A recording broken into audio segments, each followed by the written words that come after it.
The British Museum Great Court Roof is a fantastic structure. This video will include 6 parts, including introduction, structure form, stability, environment, architecture, and reference. The British Museum Great Court Roof is located in Great Russell Street, London. In the original, Robert Smirke designed the courtyard was meant to be a garden. However, in 1952-7, the reading room and a number of book stacks were built in the courtyard, and the space was lost. In 1997, the museum's library department was relocated to the New British Library building in St. Pancras, and there was an opportunity to reopen the space to public. The Great Court at the British Museum is the largest covered courtyard in Europe. The 6,700 square meters courtyard is enclosed by a spectacular glass and steel roof. The roof is constructed of a triangular grid of steel members welded to knot pieces. The grid is triangulated for structural stiffness and so that it can be glazed with one flat panel of double glazing for each triangle of the structural grid. In addition, the members are boxes welded from plant and are tapered to change dips. The groundbreaking lattice roof, which covers the central courtyard of the museum, is made up of intricate steel and glass lattice, work which creates a delicate and unobtrusive canopy. Work on the Great Court's magnificent glass and steel roof began in September 1999. It was constructed out of 3,312 panes of glass, no two of which are the same. The roof doesn't necessitate supporting columns within the courtyard. The roof is supported around the reading room and on the rectangular boundary where it sits on sliding bearings. This means that the roof can only push outwards at the corners where it can be resisted by a tension in the H-beam. Internal tension tails were considered but rejected on architectural grounds. To ensure stability for the individual elements, the grids of this roof was designed into triangle grids. This design has 2 advantages to ensure the stability. One is the triangle is a stable shape. This makes the individual elements more effective. Another is the triangle can adapt to any angles of curves without bending any triangle side. This design avoided the additional bending moment, which is never expected in the shell structure in the size of the individual elements. For the whole structure, there are 4 corners of the rectangular wall holding thrusts, and the reading room in the center supporting the shell structure. To hold the loads of the structure, the thrust was just applied at the corner of walls. That mainly because we try to avoid the thrust directly applying on the wall to damage the initial structure. If we applied the thrust at the corner, the forces of wall in 2 sides could balance the thrust. The connection is partly prefabricated and partly welded in situ. The node among individual elements is cut out of a thick plate as a star with 6 legs, all of them perpendicular to the plant surface. These nodes are important structural elements to transform forces, especially bending moment through them.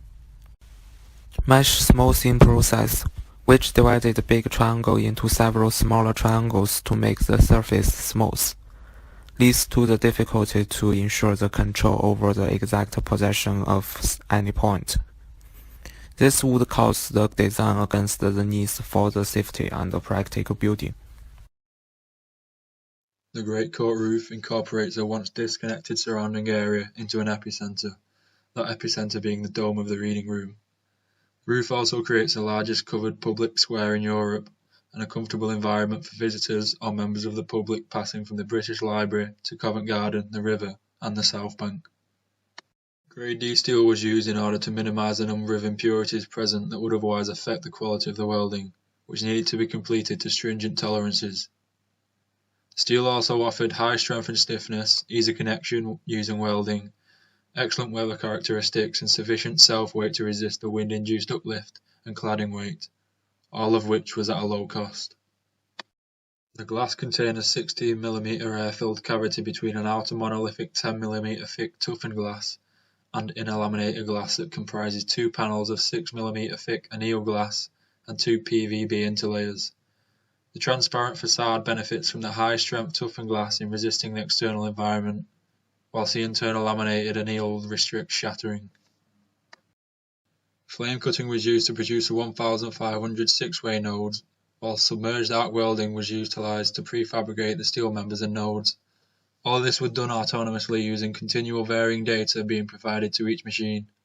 This allowed 3,000 out of the 4,878 members to be prefabricated into 152 ladder members. Ladders were craned in and fine-tuned using adjustable props. 600 props were used to support ladders due to stability only developing in complete structural form. Once ladders were fitted, the loose members were added and welded. The depropping was carried out in stages to prevent overstressing in certain sections. The glass was assembled using a plethora of methods involving jib cranes, tower cranes, and specially designed gantry systems. A significant amount of energy was used in the automated manufacture. However, the embodied energy involved in the high-quality construction would improve the operational lifetime and create a more sustainable structure. Aluminium air ducts situated between the existing building and the perimeter of the roof are controlled by electronic actuators and allow natural air ventilation into the court, resulting in significant energy savings. In conjunction with air ducts, the insulating air cavity contained between the annealed and tempered glass within the facade helped to create a controlled environment. The glass also uses a technique called fritting in order to reduce solar glare, adding yet further control. The renovation has had profound effects socially in creating a tranquil environment and adding 2 extra public floors on the same footprint, while simultaneously benefiting economically and environmentally through operational energy savings. Architecture. Overview of the architecture. Foster designed a futuristic steel and glass roof which covers the 6,000 square meter spaces between the reading room and the perimeter buildings. The area below the court was excavated to provide a new lower level, and a 2-level mezzanine floor was inserted behind the reading room, reached by staircases running round each side. The architecture was significantly influenced by the structural form. Its unique geometric shape is designed to span the irregular gap between the dome of the reading room and the courtyard facades, and forms both the primary structure and the framing for the glaze, which is designed to maximize daylight and reduce solar gain. A new plain facade was built to cover the original rough walls. The gap between the two walls hides service installation and 20 structural columns which support the roof. The architecture was also influenced by the choice of structural materials. Each of the triangular glass panels is special treated, partly covered with small ceramic dots, so-called frits, and it reduces the solar irradiation. The material could also reduce the heat loss and then protects the sensitive exhibits from too much sunlight. Just to make a quick analysis of the design. Is it successful? Definitely. The Great Court succeeds in 3 steps: revealing hidden spaces, revising old spaces, and creating new spaces. It reveals hidden spaces. Before 2000, the inner courtyard was not open to the public for almost 150 years, and the design transformed the inner spaces into the largest covered public square in Europe. It revised old spaces, the Fall Center. The Fall Center was previously a storage room for sculpture, and now revised into an educational space for young visitors, providing dedicated facilities and a range of educational programs for the hundreds of thousands of young people who visit here every year.